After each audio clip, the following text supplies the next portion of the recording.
You all know what they saw. They saw what we saw. They saw the frail elderly man who needed help getting off the stage. They're just too chicken shit to tell us about it because they accurately deduced that he could still be the Democratic nominee and they don't want to ding him up. Maybe you give Barbara a pass. Who gives a damn what this singer saw or says? But you know what? Jimmy Kimmel happens to be employed by ABC, which happens to have a rather large news organization. And he has been one of President Trump's most vocal critics. Where are you, Jimmy? On vacation? Not good enough. You can still use your thumbs to send out a tweet. You could set the record straight right now, but you won't. What happens when Joe Rogan and Megyn Kelly team up for a roast, and Jimmy Kimmel ends up as the accidental punching bag? Suddenly, it stops resembling late-night comedy and starts looking like emergency career CPR, with ego-crushing jabs and truth bombs hitting harder than a 3-alarm fire. If this were a campout, Kimmel wouldn't be the storyteller. He'd be the marshmallow getting torched. This isn't your average celebrity dust-up. This is a verbal demolition derby, and Jimmy showed up without a helmet. So what exactly did he do to trigger this chaos? Keep watching, because it's messier than a Twitter meltdown after midnight. Yeah, all of a sudden the ideology shifts because so many people are compromised by this very thing that we were talking about before. The very thing that they use to control the media in terms of the news, they use it to control the media in terms of late night talk shows and monologues as well. It's the same influence because they're the same sponsors. The same people are spending the same money on the same networks. And it has an impact.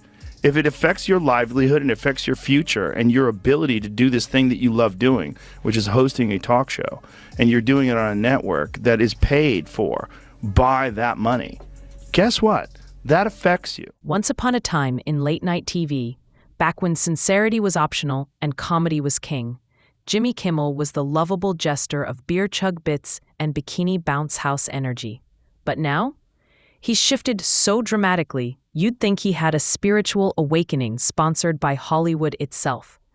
The man who once celebrated fart jokes is suddenly clutching pearls like a sage of moral purity. What changed? Joe Rogan and Megyn Kelly have theories, and trust me, they didn't whisper them. They hurled them loud enough to rattle studio lights. Just this past 2 weeks, they had the Kennedy Center honors the other night where Joe Biden couldn't say Dionne Warwick. He kept calling her Diane, and he didn't know who Barry Gibb was. He kept calling him Billy. You know who else was honored? At the Kennedy Center. You know who else? Billy Crystal. Just FYI, do you know who once opened up the Academy Awards in full blackface? Oh, Billy yeah. Crystal. Billy Crystal. And do you know who's going to be hosting the Academy Awards this year? Jimmy Kimmel. Do you know who's worn blackface repeatedly and spoken inner city sort of urban accent saying she needs to darn those socks? Jimmy Kimmel as Oprah, as a fat-suited, black-faced, darning socks Oprah. Now, if you are of the left, that's fine. If you are of the right and happen to just say, hey, people used to wear blackface and nobody freaked out about it, you get fired. Enter Joe Rogan, MMA commentator, podcast titan, and full-time wrecking ball for anything sugar-coated. Joe doesn't tiptoe into criticism. He charges in like a caffeine-addicted rhino on a mission to crush anything artificial. To Rogan, Kimmel isn't just another late-night host. He's a leftover relic from a time when comedy actually meant breaking rules, not reading from cue cards soaked in virtue. That sort of self-censorship and the idea of being a more empathetic person is a good thing, right? But as long as it's reasonable. Mm-hmm. But the thing is, the problem with that kind of stuff is it continues to go in the same direction where more and more things become forbidden and toxic. Rogan's frustration isn't personal, it's philosophical. When someone builds a career on being the relatable truth teller, watching them transform into Hollywood's moral concierge feels like walking into your favorite dive bar and discovering they now serve gluten-free kale shots. It's betrayal wrapped inside a laugh track. Kimmel's evolution, or devolution, plays like a parody sketch that writes itself. You know, the Elon Musk joking around about my pronouns are prosecute Fauci. Jimmy Kimmel made a a tweet back to him. He said, "Your pronouns are ass and hole," which is pretty funny. But then, did he really? Yes. And so then I read that, and there was people saying, "Please don't joke about pronouns. It's transphobic to joke about pronouns." So they were chiding him for participating in a joke about pronouns. So Jimmy Kimmel was doing it. He was doing it too. Yeah, he was doing it too. Kimmel used to ride comedy like a stuntman clinging to a bucking bull. Wild, reckless, unpredictable. Now, he handles jokes like he's being supervised by a committee of publicists. To Rogan, the shift isn't subtle. It's a total brand renovation. The kind you get when a network executive says, "Let's try making you inspirational, but safe." Instead of grit, we get gloss. Instead of risk, we get repetition. Comedy that once swung with real punches now feels like it's been sanitized for a kindergarten classroom. Meanwhile, Rogan's world is still messy, fiery, chaotic, but honest. Kimmel's world feels airbrushed, packaged, and polished into beige oblivion. What Rogan sees is a man who traded unpredictability for applause, a punk rocker turned motivational poster. Got the Sunday morning show with Stephanopoulos into the evening Academy Awards broadcast with Kimmel, and ABC elevating, the blackface loving Kimmel. They, at the same time, fired Chris Harrison, host of The Bachelor, for trying to defend one contestant on The Bachelorette for saying, "Gee, I know I went to this antebellum party, a couple years ago. I guess I didn't see anything wrong with it." And all he said was, "Are we judging her by today's standards, or are we judging her by, old standards, whatever?" He was basically trying to say, are we being too hard on her? Got fired. Chris Harrison has to be fired by ABC. I don't know why, because he's not a committed leftist, because he's not out there more saying all the terrible things about Republicans that Jimmy Kimmel says. So this is them saying, we get it. We're an ally, right? And I guess maybe they're trying to make up with their racist past, without ever acknowledging. A man who once danced on the edge of comedic danger now tiptoes through punchlines like he's trying not to set off a smoke alarm. His moral compass doesn't guide him. It spins toward applause like a weather vane in a windstorm. Rogan picks up the scent instantly. The scent of rebranding. Not growth, not evolution, a make-upper.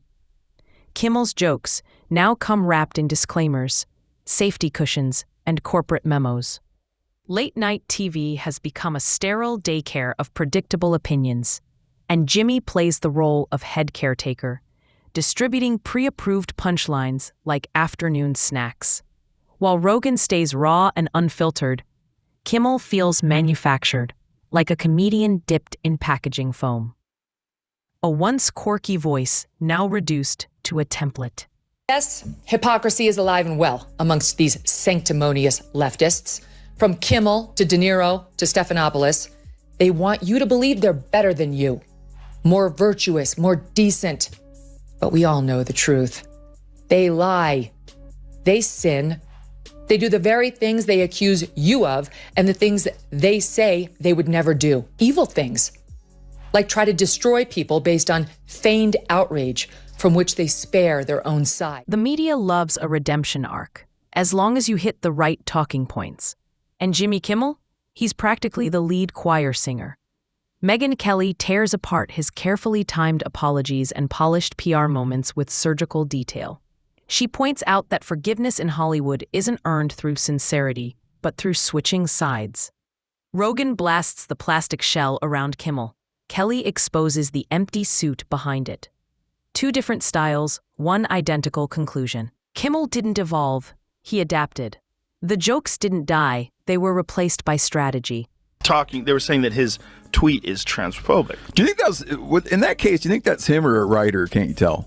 Jimmy Kimmel? Yeah. No, it's him, for sure. Okay. Yeah, that's definitely. good. That's a good one. He's a comic. Yeah, that's a good one. I mean, he used to host The Man Show. I mean, he's done some pretty outrageous shit back in the day. Yeah. For hee-hees and haw-haws. No, that's a good joke on top of a good joke. Yeah, it's a good joke. Viewers never tuned in to get graded. They tuned in to laugh. But somewhere along the road, the jokes turned into lectures. Late-night monologues transformed into TED Talks with applause signs. The guy who once poked fun at hypocrisy now schedules it like a programming block. The more Kimmel moralizes, the more hollow it feels, not because morality is bad, but because it's clearly manufactured, baked in a studio oven, and served with hashtags. Rogan watches in disbelief. Kelly watches in amusement. Kimmel? He stays silent, but his silence says more than his scripts. Now, I will tell you, he's not the worst. The Daily Show has the worst ratings. They only have 366,000 people watching that show. During the Jon Stewart years, it was over 2 million. Now it's down to 300,000. Seth Meyers, absolutely dreadful. He doesn't even have 1,778,000. I mean, for network television, this is, you don't have to pay for it. It's there when you turn on your TV, you plug it in. That's a dreadful number. Greg Gutfeld on cable, which you do have to pay for, it has more than double the numbers of Seth Meyers. Jimmy Kimmel, 1.5 million, averaging, also equally horrible. They didn't invite Jimmy to the roast. They simply looked at his entire act and called it what it's become: a sitcom without a script, a sermon with a laugh track, an empire of irony now selling sincerity at clearance prices. It feels like the documentary nobody asked for, The Day the Clown Cried, for ratings. Rogan swings like a caveman philosopher. Kelly dissects like a courtroom surgeon. The theme? Authenticity versus performance. They want to shut me down on being on McAfee. They want to shut me up from. Well, that was the Kimmel thing, right? Well, no. Did you ever talk to that dude? Have you ever talked to him? I've been on the show. Yeah? Years ago. Yeah. Would you ever have a conversation with him in person? Of course. Yeah. Of course. Yeah. I mean, they wanted me to be on his show in the summertime after I got traded. Really? There, obviously been some things that he had said about me that made me go, I don't know if I want to do that. Imagine a punk rocker showing up to a PTA meeting in khakis to debate gluten-free cupcakes. That's Kimmel's evolution. The former Hollywood rebel is now Hollywood spokesman. Rogan says Kimmel isn't evolving. He's dissolving into a puddle of safe applause. Kelly sees something even more calculated, a perfectly timed moral makeover. Botox for the brand. Not change, maintenance. Together, they're not just critiquing Jimmy Kimmel. They're exposing the system he thrives in, the one that suffocates comedy with corporate caution tape. I've got serious questions about whether any of this is true. I mean, in every job I've ever worked, I've had people who would jump through brick walls for me, and I can be a tough boss. I'm not an asshole, but I'll say, that was a shitty packet. We need to do better. That was not okay. And my team loves me and I love my team because we are all about putting out great work product. And I'm quick to compliment too. What did he say? He basically said, are you okay? Seriously, do you need help? That's causing people to lose their hair? People need to toughen up. Your workplace is not your nana's lap. Rogan shouts it. Kelly raises an eyebrow. Both reach the same conclusion. We've traded comedy for ideological clapping. Kimmel has become the preacher of what's trending, delivering sermons disguised as punchlines. And the media treats him like the upgraded model of the ideal host. Smooth edges, soft stance, zero risk. Meanwhile, authentic voices pound on the bubble from the outside, while Kimmel floats inside like a duck in designer feathers. Late night didn't lose its edge. It gave it away. I don't think that conversation is a conversation that should be held in front of an audience in 5-minute chunks like they do on television. Yeah. That's a conversation that you have to let air out. I want to know why you think the way you think. Him, sit down with Jimmy. Why do you think the way you think? Why would you think that it's okay to say that it's a real simple thing? The people that have been vaccinated, you treat them. And the people that took horse goo, rest in peace, Wheezy. Really? Is that really? This is what happens when comedians stop mocking power and start brunching with it. The clown who once flipped tables now sips herbal tea while executives praise his bravery. The audience isn't laughing. They're applauding out of obligation. Rogan swung the hammer. Kelly used the scalpel. But the body on the table wasn't just Kimmel. It was modern media itself. Late night used to feel like a 2 a.m. bar fight. Now, it feels like a corporate team-building seminar. If you're wondering where the spark went, Rogan and Kelly just turned on the flashlight. Back in the day when I was on the prime time of Fox and you were on the prime time of CNN, a couple of hours after our shows ended, late night comics would come on, and they occasionally would make us laugh, Piers. As you know, they've abandoned that game now, and they're just political operatives out there. Look at this. Hey there.